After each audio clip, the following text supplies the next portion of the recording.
guys. Episode 2, take 2. A little bit of technical difficulty with some Wi-Fi issues up here. But we're better now. Episode 2, take 2.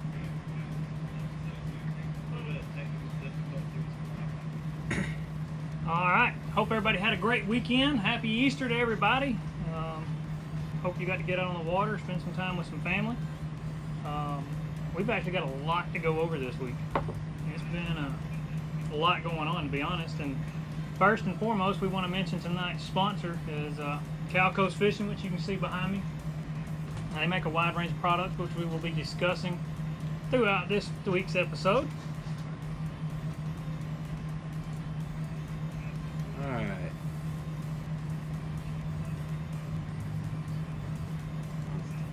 Okay.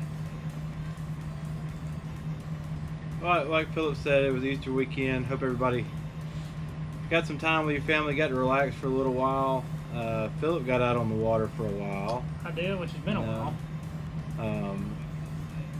People think if you're in the fishing industry that you spend all your time out on the water, and most of the time that can be a little bit misleading. I did not go fishing this weekend. We took Mac to the aquarium for his 1-year birthday, which was Saturday, and had a big time. And You went to Chattanooga? Went to the Tennessee Aquarium in Chattanooga, and I'll tell you, when you walk by the freshwater part, yeah, and your wife says, "Oh, that's the biggest bass I've ever seen," it kind of makes you feel bad. Thanks a lot, dear. I really appreciate that. Guess my pictures of my big fish aren't that great, but just kind of makes you feel inadequate for a minute. But had a really good time. If you're in Chattanooga, I would highly suggest going to the aquarium. A lot of fun, a lot of great stuff to see. I think we went through the whole thing in about an hour and a half or 2 hours. So it doesn't take all day. I mean, you can spend as much. You didn't do one of the guided. Oh no. My mother bought Mac a membership to the aquarium for his birthday, so we can go all the time. So we just went in and basically walked straight through. A lot to see for everybody. I really enjoy it. If you're not going to be out on the water, it is fun to at least get to go look at some big fish, stuff that we don't have around here. So it was a lot of fun. Went downtown and ate dinner, and had a good time. The weather was beautiful in downtown Chattanooga. It was all throughout the southeast, really. Absolutely phenomenal weekend. I mean, absolutely phenomenal. So, but like you said, we've got a lot to talk about tonight,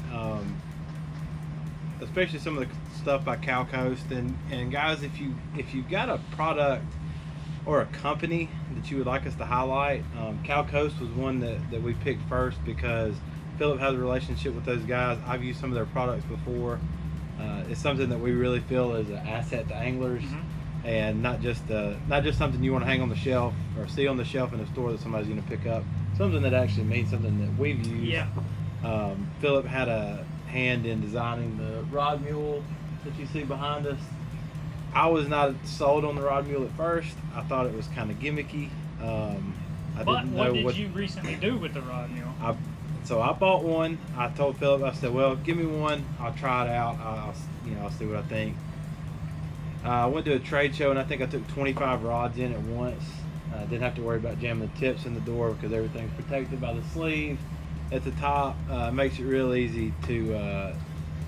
And I mean, I'm kind of partial to the rod mule myself, but anytime you can just grab all your rods, pick them up by one strap, and carry them on out the door, that's a good day.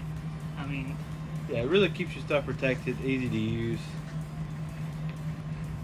But we've got a lot of their products to cover. I mean, they make phenomenal stuff. I mean, I've been working with Dave from Cal Coast, and a lot of great group of guys that help promote the products too. Mike Day, guys like that. I mean, the list is long. We could sit here for 2 hours and go off some of the great people that rep some of these products for companies, but we do have a lot to cover on that aspect tonight, and products you definitely need to check out from them. Yeah, something else you want to look at, the bait sack. If you throw an A-rig, anything with treble hooks, bait sack's a great product to have in your boat. There is no good way to keep an A-rig together when you got it in a rod locker, because it's going to get hung on something. I mean, I've used Homemade stuff before. I've used bait wraps. They're kind of hard to use. The bait sack's a real easy thing. Goes right on the clip. Goes right on your rod. Really easy to keep up with. They have a small size and then a medium size. Medium's what I use for a rig. They even have a bigger one. I don't have any of those right now, but they're good for your big glide bait guys. Yeah, and I recently hung a glide bait in a rod sock, getting it out of my. How long were you there doing that? Yeah, longer than I wanted to be. And the thing about the bait sack that really blows my mind is most of them have the Velcro and all the other stuff, and you pull it. If you pull it too hard one time, you might have a trouble in your hand, or it may go flying apart. The bait sack just has those clips that just pop on your rod, and you just squeeze the top of it with that particular plastic that Dave found to open them up, and when you let it go, it closes tight enough where your bait's not going to come out, and you can just keep extra baits in a bait sack in your back pocket if you want to. So it's easy to use. It's not an expensive product. The Cali clip, great for keeping your drop shot untangled on your rod. A lot easier than looping it through the big guide on your spinning rod. The best product in the line, in my opinion, is the clip and cull. It's the easiest non-puncture cull system, and you want to make sure you use a non-puncture culling tag right after you jam that 5/0 flipping hook to it. Just, you don't want to stick any extra holes in their mouth. Like I said, it's the easiest one to use. Got any shaky head tips? Yes, Tyler, put it in the rod box. You're not going to win throwing the shaky head on Lay Lake. Actually, you might. Not in April. I know a guy that did it. I know a guy that did it on Logan Saturday. That's because Logan is an inferior fishery. I said it. I grew up on I'm both. not taking it back. You're arguing with the wrong person on Coosa River. Logan is an inferior fishery on the Coosa River chain. But like I said, the clip and cull is easy to use. I like everything about it. Easy one-handed operation. There's other great non-puncture tags on the market. I've used most of them. They're not as easy to use as this one, in my opinion. And you buy a set and you have it forever. So spend $50, get you something that's going to last, and then you're done with your culling system. Very true. Money beam, floating culling beam. I've dropped them in the water before. I've had them fly out going down the river. Having something that floats is really nice. Something else that we don't have on the wall back here that I thought was really neat that they make. I haven't used this product, but the fishing donkey leash for kayak guys. Your kayak guys really need it, and yeah. I need to get some of those in the store. Well, I mean, kayak fishing has blown up. I mean, we've seen it in this industry. Now we make all sorts of tools that are designed for kayak guys that work really well from them. We have a magnetic release for tools. We have a magnetic release, not a Boca gripper, but that type of gripper that people use.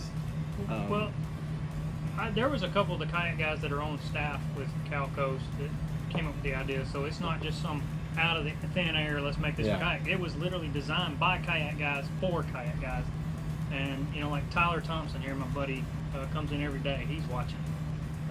Tyler, I probably need to get you one of those in your hands, you and Jonathan, and let y'all try them out.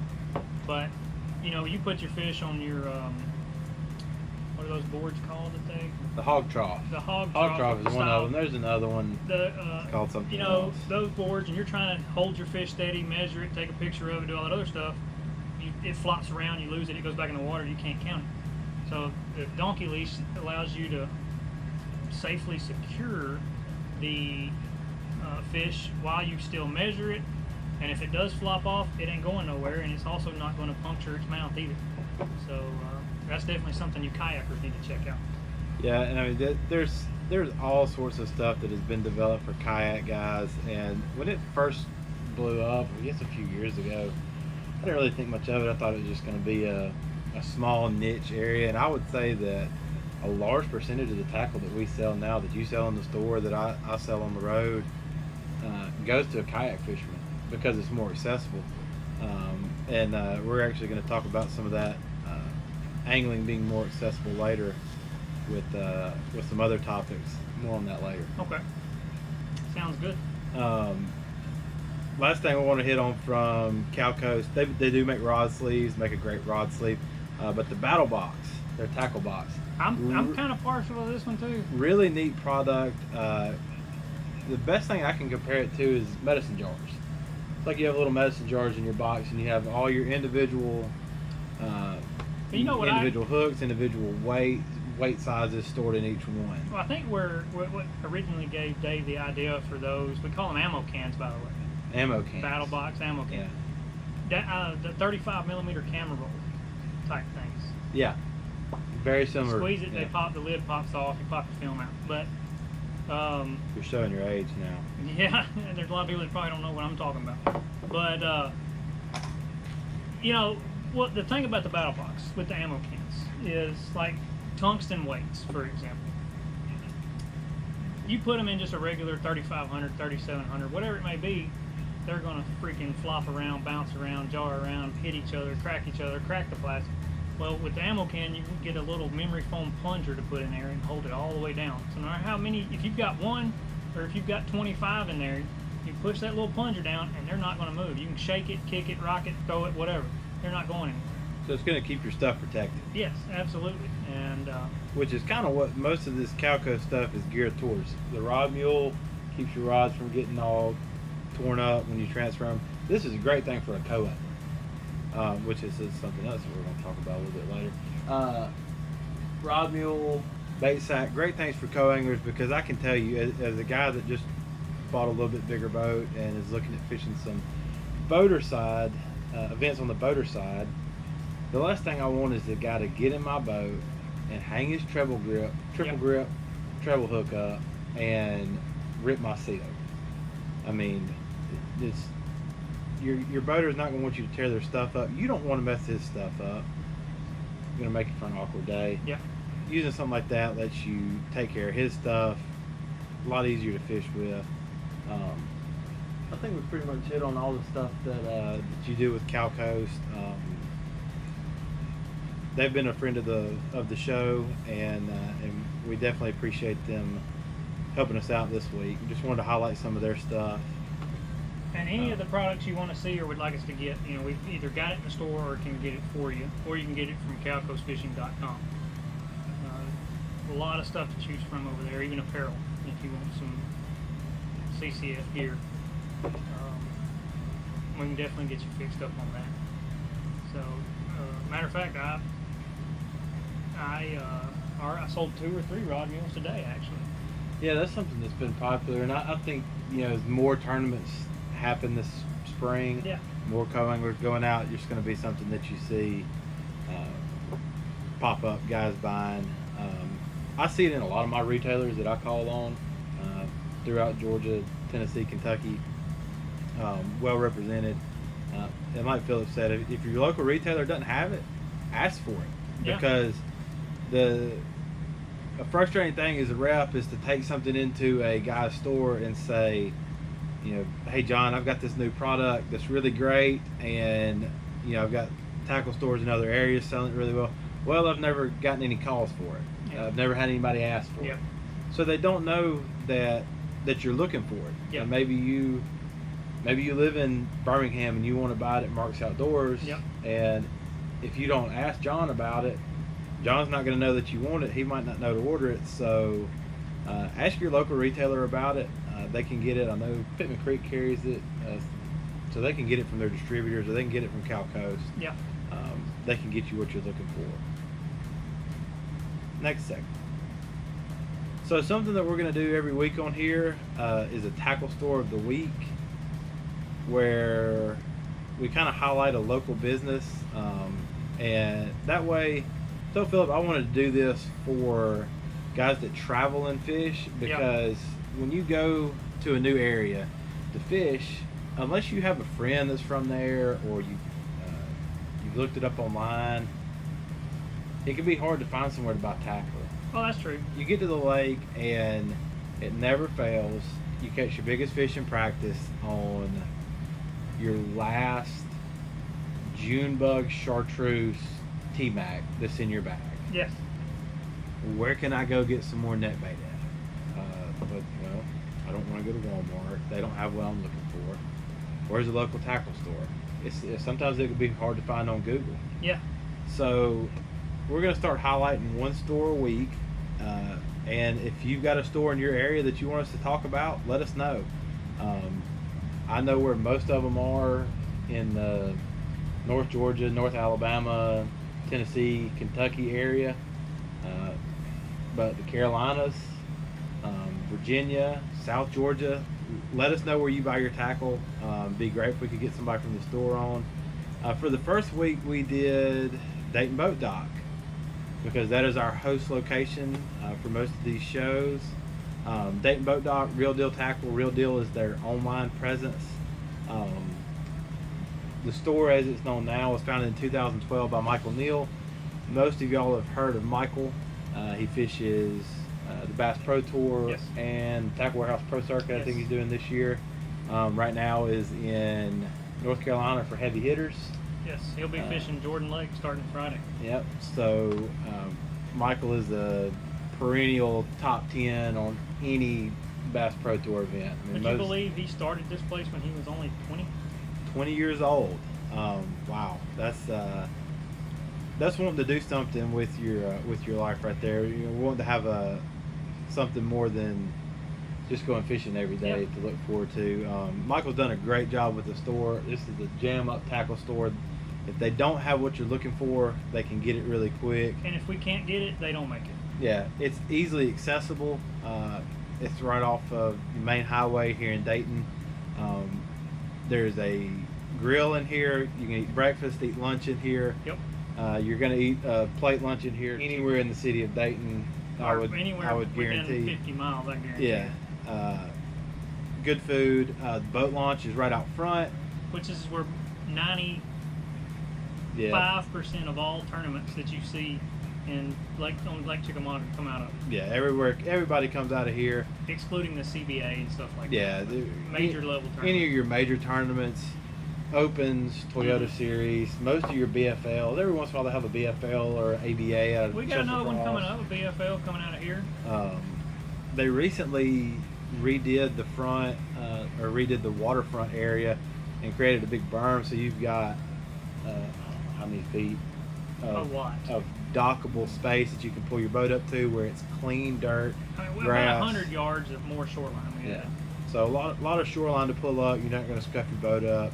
When the water is up. When the water is clear. up. When the water is up. You know, obviously use some common sense. Yes. Coming in and out of here. You're right in the middle of good fishing. You can go up, you can go down. Yeah. Plenty of places to stay around here in Dayton. Like we said, this is where most of your tournaments are going to go out of. Just an all-around good area to put in. And today was definitely been one of those days with the sun being out, nice weather like it was. We were very busy today. Yeah, Todd said nice Daiwa cap. Don't worry, Todd. I'm working on getting him a Halo hat. No. I'm trying to get him in the crew. No. I don't know what to do with these Logan Martin people. What do you mean Logan Martin people? And my buddy Josh Driver's watching. He just took a second place finish on Logan Martin. Matter of fact, here's he won for Lay Lake. My dad fishes a Good Friday tournament every year, has for 30 years, or better. And he didn't get to fish it this year, so his partner went solo and ended up winning it. On Lay? On Lay. That's the place to be. You know, I could show you a thing or two on Lay Lake. I enjoy fishing Lay Lake. I enjoy all those Coosa Rivers places. Logan Martin has just not been particularly kind to me. I have not hit it at the best time. Now, I fished it in the fall before, and it was really good. Had some fun down there. Well, I tell you what. Here's what we need to do.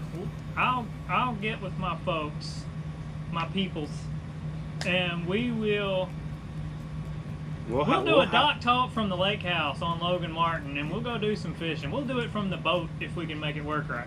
We'll have a dock talk fish off. I'll go down to Lay and fish, and you fish at Logan Martin. We'll see who brings in the big string of the We'll do it ultimate match style from the same boat. Ultimate match. Now that was a good show. That I know it still goes on, but it is a good show. There's a lot of it has a lot of competition now. Well, that yeah. show first came out. But old fish, you can't beat old fish, Fishburne. Fish and Joe Thompson. Yeah. Those guys are a hoot when they come up Yeah. here. They usually do it out of blue water. Yep, which is right up the creek from where we are here at the boat dock. Yeah, if you ever need a place to put your camper with a nice view, call Blue Good Water. place to be. But we almost went to Logan the other day. Granted, that's where the lake house is, blah, blah, blah. But come to find out, there was actually a couple very large tournaments going on there, so I'm Yeah. glad we didn't. So we decided we went to Neely Henry. Where can you go right now and there not be some kind Well, of big that's tournament true. out of? I But mean, we went to Neely Henry, and there's a little spot down there a lot of people don't even know about because everybody thinks you go from 77 up. And to me, I've never fished above 77, but one time in my life.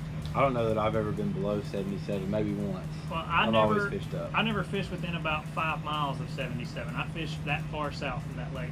There's one little area called Greensport, and we always say, put in at Greensport, never leave Greensport. That's our old saying. And Saturday proved right again. But I will say this, I have never seen Neely Henry as low as it was Saturday, and the amount of current rolling through there.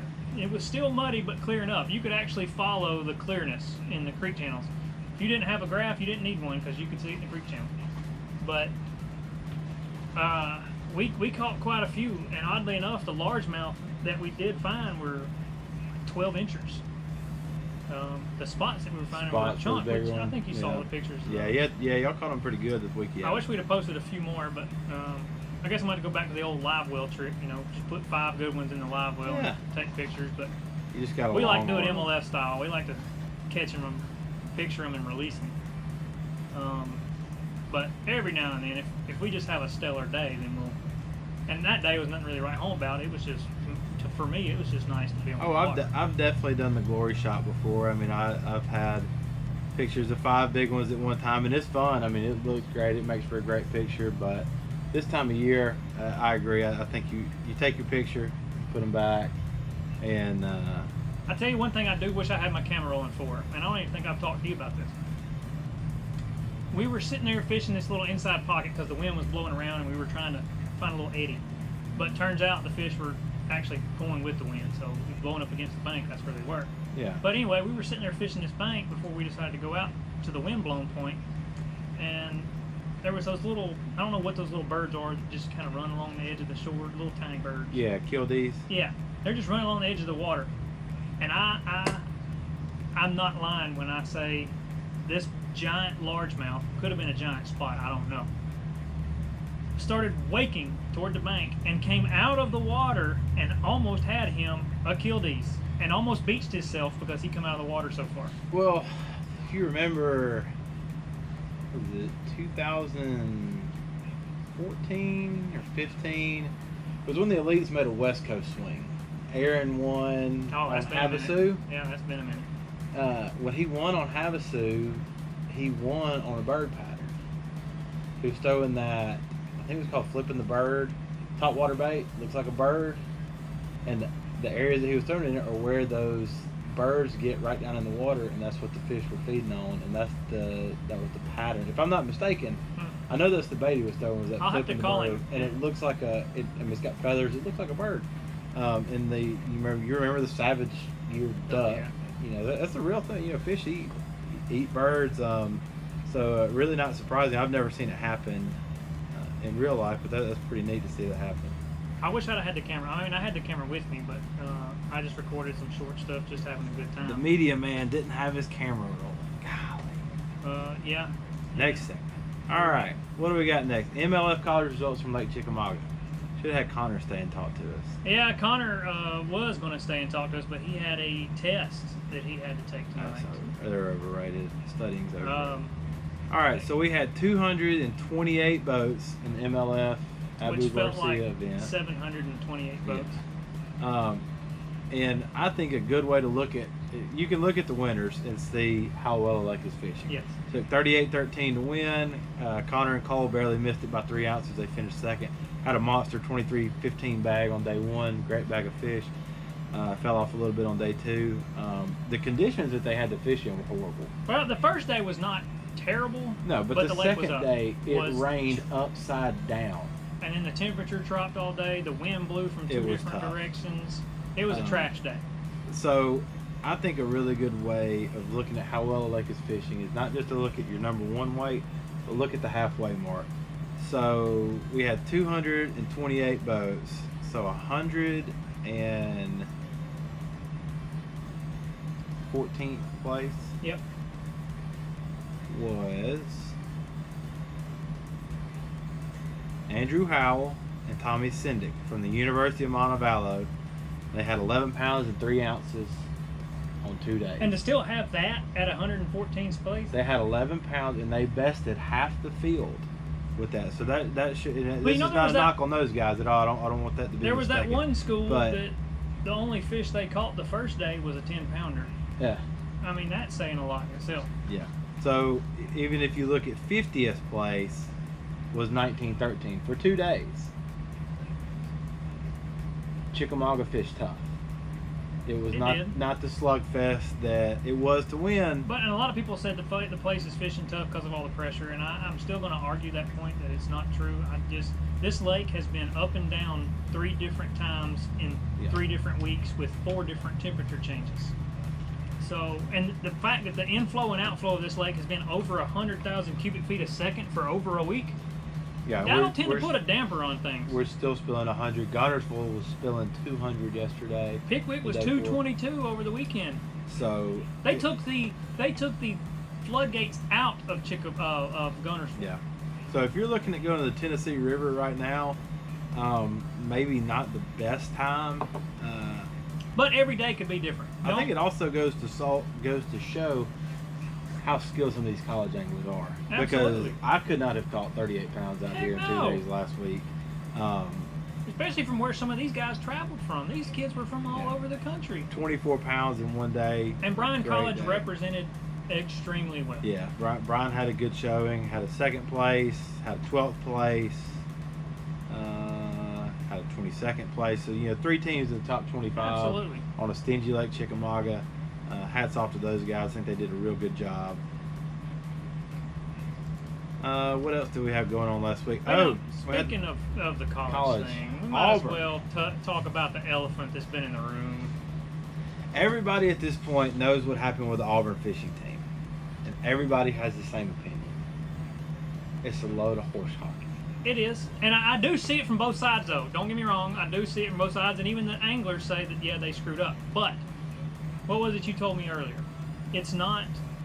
This is something that we have to combat as a whole as an angling community. Absolutely. Fishing is not a mainstream sport. Like golf or tennis or baseball or football or whatever. And even though it is our whole life, yes, our life revolves around the fishing industry, around people going fishing. Most people are not that way. No, and like you said, they don't understand that it is a highly competitive sport. Yes. That people that fish at a college level take it just as seriously as people that play football, people that play basketball.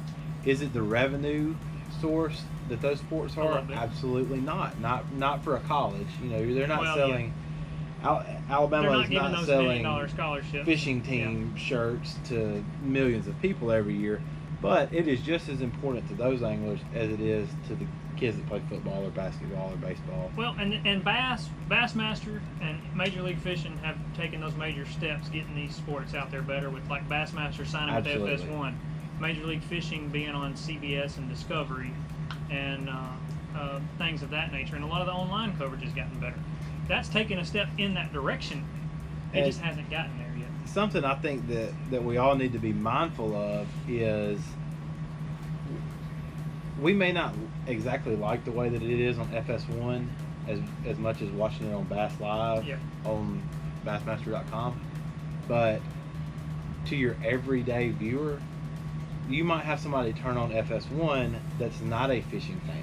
Yes. Maybe they were watching what they played before that, an old golf tournament or Formula One or sailing or basically any other fringe sport, and say, oh wow, this guy's fishing. Yep. I'm going to watch this for a minute.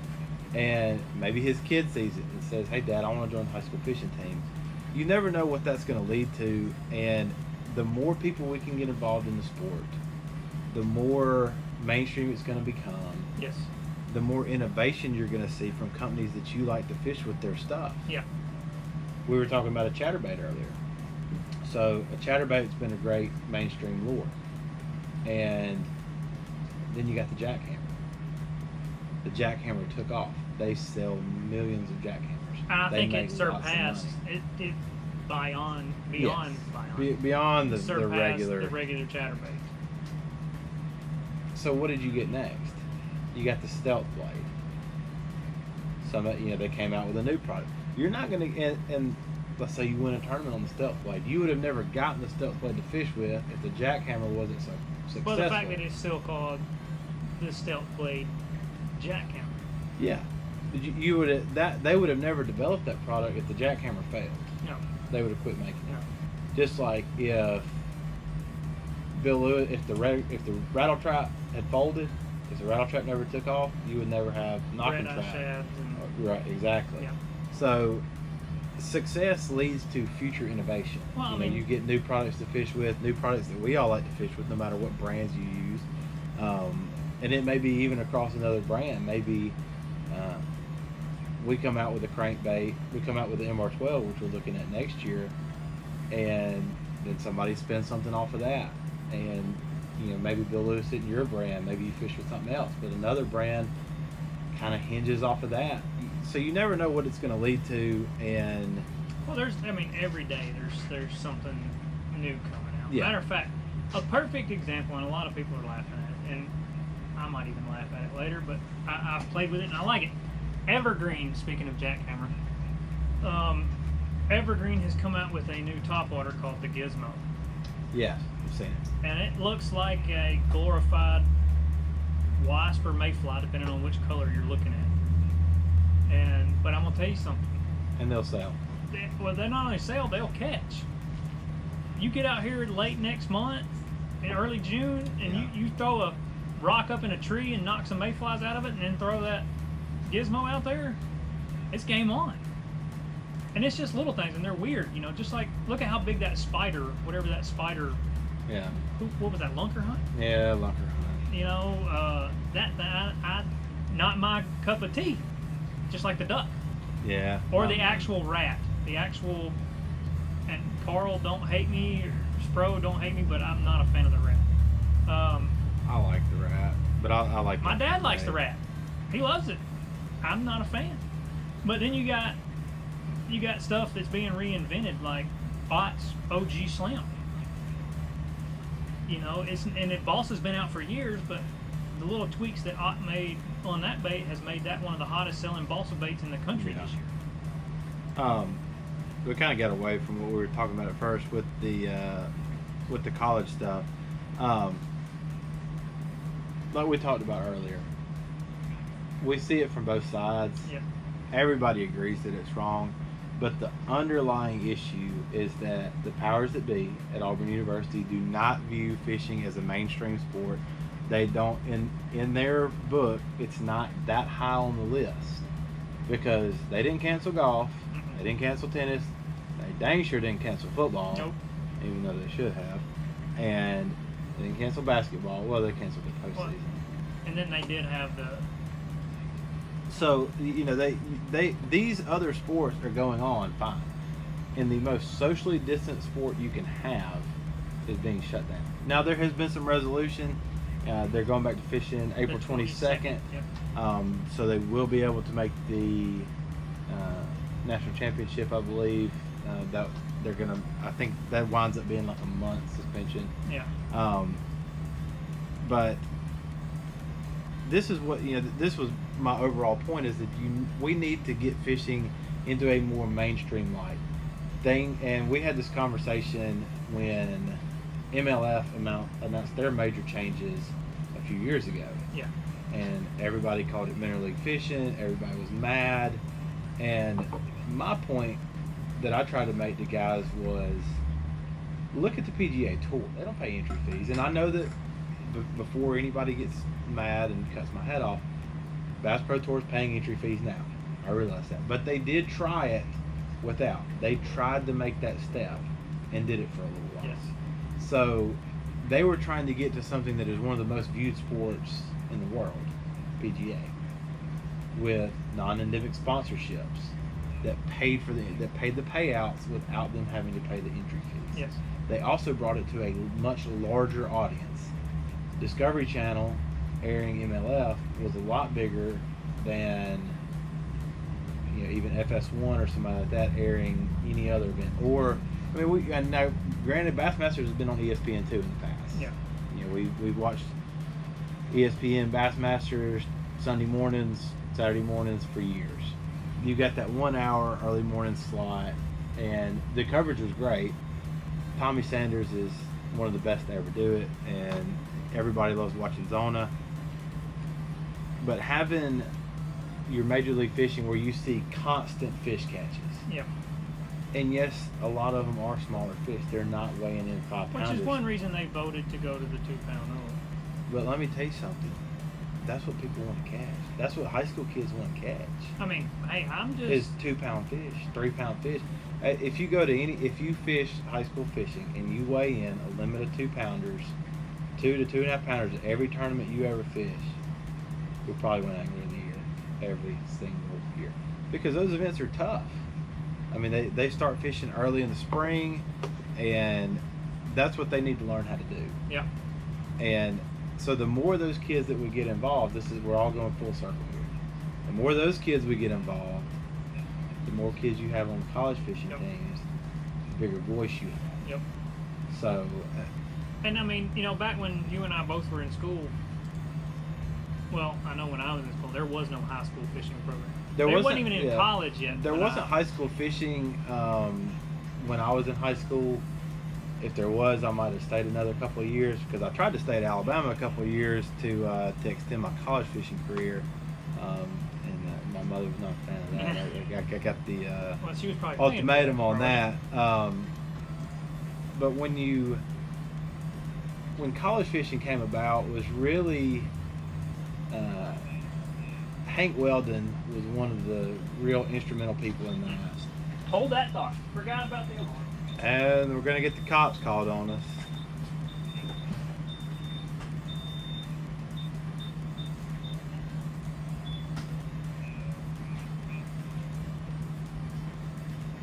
We safe now? Yeah, I keep forgetting to deprogram that. So Hank is Tripp's son. Everybody knows Trip Weldon, long-time tournament director for BASS. I fished with his son, Ben, when I was in college. We were the same age. And Ben's brother, Hank, was really instrumental in getting all this going. They were a big part of launching the Alabama fishing team. And then after that, Hank worked with, I don't know if it was BASS or whoever was doing the college fishing program at the time, really opened up a lot of avenues for us to fish bigger tournaments, have a national championship. One year it was at the Alabama River in Montgomery. Brock Mosley won that event. That was a big part in moving him up the ranks, and now he's on the Elite Series. Yes. He fished with a friend of mine, Andy Alford, and they won that tournament, and it really... Yes, Matt, he did forget the alarm last time, too.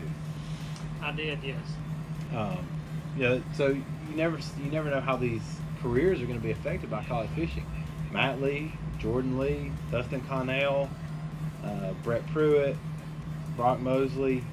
I know there's others I'm forgetting. Those are guys that I know that fish college fishing, and it launched their career.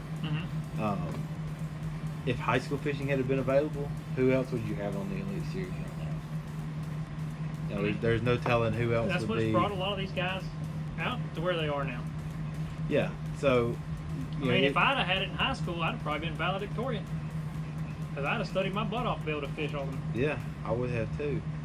So you never know who's going to be on that high school fishing team, who you're going to get involved in the sport, whether it be in a fishing standpoint or somebody that opens a tackle store or becomes a sales rep or whatever. The more people we can make it accessible to, the better.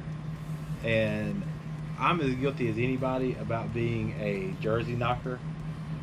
Guys that wear their jersey everywhere, wear it to the meeting on Friday night, wear it to go out to eat. Yeah. We kind of get jaded in the industry that we're in. Don't knock a kid for wearing his jersey. He's proud of it. He worked hard to get on that team, and let the kid wear his jersey. Yep. Now, if you're a 55-year-old man and you pay $200 to have companies put on your jersey that you are not affiliated with, I do not feel bad. As we call them, the 10 percenters. Patch Pirates, my personal favorite name for them. But no, if that's your deal, have fun with it. That's great. The more people that we can get involved with it. But it does show your love for the sport. It really does. Yeah. It shows that you're committed to something. All jokes aside, we're not knocking him. There's old Brian Hatfield. Big Daddy. Big Daddy. Hey, look right over my shoulder there, Big Daddy. See I've actually old boogers. Brian, I need some A-rigs because I'm going smallmouth fishing in a couple of weeks, and I was told to get some A-rigs, so I got to stock up on the boat dock rig. I tell you, I actually I wish I'd have been recording, but it didn't matter because I lost it anyway. But I had a good one hooked up on the old booger, on the chartreuse and white booger, over the weekend on Neely Henry, and I got a little overzealous and tried to boat flip it, and well, there you go. Yeah, there it went, more or less. There's your dinner. But what else do we have on the list? Well, there's one thing I want to talk about. Speaking of what you got there. Go ahead. Well, I know one thing I do want to cover. Whether I think this is going to be more of a two-part thing. Is spotted bass. I'm gonna catch a lot of flack over that one, but we don't have to necessarily cover it tonight. But and that's something I would like to talk about. We were talking about this earlier about how for years we've been told that there aren't really spotted bass in Alabama, that they're Coosa spots or Alabama bass. But I agree with Philip that maybe there needs to be a little bit of study done, because I think there's more than one strain. Yeah. I mean, more than two strains, excuse me. They say there's only northern, i.e. Kentucky's, and Coosa's, i.e. Alabama bass. But after looking at the fish that we caught over the weekend, and looking at the fish that a friend of mine over in Georgia caught over the weekend on Chatook, you can't tell me. They say there's no northerns in Alabama. I call BS right now. I've also said for years that there is a difference between the Alabama and the Coosa. There's a lot of people that'll say, oh, that's a largemouth you're holding because of how large the fish actually is. And I said, no, this is a true Coosa spot. It is the biggest and the most angriest fish you will ever catch in your life. Well, you're talking to somebody that grew up on the Tom Digby Waterway, and we do have some spotted bass in there, but you're not going to win on them. The only person I've ever known to win a tournament on spotted bass at home is Justin Atkins. Every once in a while in the spring, they could go up to the Luxville Island and catch some big spots. Other than that, you're not going to win at home on spots just because there's not enough of them. Well, Justin Connell on Lake Mitchell, he dropped 26 pounds last year on the scales. Oh, yeah. We don't have that strain of spotted bass where but y'all I grew up got fishing. probably what is considered the true Alabamas. Yeah. A lot smaller fish. The biggest one I've ever caught at home, I think, was 2.5 pounds. Nothing to write home about. Really just a largemouth fishery. So all that's a little bit matter of fact, foreign to me. One of the greatest Georgia guides to ever live, Mr. Bill Payne. You ever heard of Bill Payne? Yeah, I know that name. Is he on Carter's Lake? Carter's and Chatook and places like that. That's why I know that name. Bill, over the weekend, or not over, actually last week, had some clients out, and this is not no live bait stuff, so don't even start with me on that. Bill goes out and teaches you how to do it the right way. Bill, I think, said his best 5 was like 27 pounds with a 633 kicker. And Chatook, well, I don't know if that was Carter's or Chatook. Whichever one it was, Carter's, I believe, is the one that feeds Weiss Lake, which feeds Coosa River, part of the whole. I don't know. Yeah. Don't let me get it twisted if I'm wrong. I'm sorry. Yeah, that's where the water comes from. From the mountains. Yes, and he had some absolute monsters and gorgeous fish. Those are the fish we used to catch when I was a kid on Lay Lake and Coosa River before the whole striper invasion, I'm gonna call it. Jamie said him and Daniel Thurman won an ABT at Weiss a few years ago with 23-pound bag and weighed in 4 spots. Oh, that's solid. That is solid right there. And like I said, I know you can win with spots on the Coosa chain lakes. At home, you really couldn't. Just like you can win with smallmouth on the Tennessee River. Walk. I did it on Pickwick with three-day tournament. It had 2 days. We had only had 3 fish for over 17 pounds. The third day, we lost our 5th fish at the boat and still only had 4 fish and had 19 pounds. I think Walt Mayo had 26 pounds. I may be mistaken. Right at 25, 26 pounds of smallmouth on Wheeler a few years ago, about this time of year. Brian said Walt's Bar's getting some big spots. They Still do. doing I mean, that. the first one years ago, the first time I ever fished Watts Bar, I had fished a tournament up there for an unnamed sponsor. And I'm gonna tell you what, after that weekend of fishing that lake, I wish they'd have drained it, poured gas on it, and set it on fire. But a couple of years ago, Wesley Strader and Now you understand how I feel about Logan Martin. Wesley Strader and I were filming some stuff up there, and after we got done, he goes, "Hey, you're a Coosa spot guy, right?" And I said, "Yeah." He goes, "There's Coosas in here." He said, "Let's go catch some." I said, "All right, let's go." We took off in Whites Creek. He said, "That's where a lot of them are living, is in Whites Creek." And he said, "This is where a lot of them hold up. We'll catch some good ones right here." First cast out with the infamous Ned rig was a 596 smallmouth. To this day is my personal best, and I grew up in Alabama fishing Pickwick. That's a big one. That was a big one, first cast. And then I caught a mean mouth. Oh, those are fun. That was fun, especially I've when you caught know some it's of one those. that's probably bred with the old Coosa. Yeah. It was angry. Yeah. The angriest thing I ever seen. But it took the prettiest pictures after riding around in the live well for about an hour. How they color up. Oh, right? dude, it was beautiful. All right, last thing we're going to touch on for tonight. We're going to be done. This is just something that I've talked to some guys about recently that I'd like people to kind of think about and tell your friends about. Product availability. We There's talked a about lot this a little going on bit with last week. There are some companies that are going to implement a short-term price increase. This is nobody that I work with, that I represent, but it's something I have heard in the industry, and there's 2 trains of thought on it. The first is an immediate pushback. Yes. The second is a welcoming feeling. Yeah.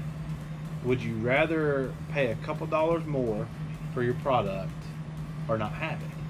I can tell you, I would rather pay a couple dollars more. Oh, I want to have it. We all have thousands and thousands of dollars invested in our rigs, tow vehicles, fishing equipment, time, everything. So if I think that a Mega Bass jerkbait at $24.99, let's say they went up 10%, be $27.50. If I thought I was going to use that in a tournament, would I hesitate to buy it? Absolutely not. I would rather be able to pay $27.50 for it than pay $24.99 and not get it. So if you see companies doing this, just know that they're not doing it to pad their pockets. No, they're doing it because they're air freighting in product, which is extremely expensive. Yes. They're eating most of the cost on this. Yes. Owner Hooks has been airing in hook shipments for a year now, and continues to not take a price increase. They've done really, really well. I've got other manufacturers that are airing in product constantly to fill the pegs. So they're doing this to try to help everybody out and try to get their product on the shelf and get you stuff to fish with. A lot of companies are also paying more people night and day to try to get caught up in Right. it. They're struggling. You've got instead of a guy working 40 hours a week, you've got him working 60, so you're paying him 20 hours of Or overtime. some have gone to second shifts Yeah. and have never had before. So you've got more insurance, more workman's comp, And then everything you've to got deal with. the whole situation that involves the Germany situation with the Oh. plastisol fire. That's going to involve several companies. As somebody that reps another plastic company, it's hard for me to feel bad. But it could be anybody's situation. It could. You hate to see that. In all honesty, you hate to see that happen to anybody. It's going to set that company back for a while. I feel like they'll find a way around it. You know, there will be something will happen. They'll have to get some product before then.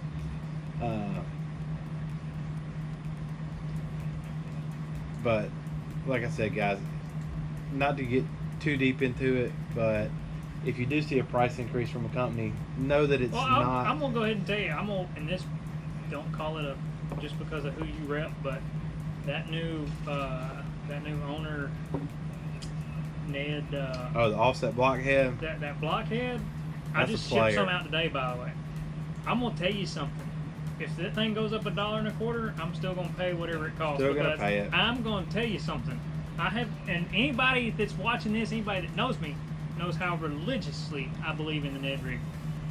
And hands down, best hook I've ever thrown. I'm still throwing the same one from that pack I showed you I bought a couple months ago.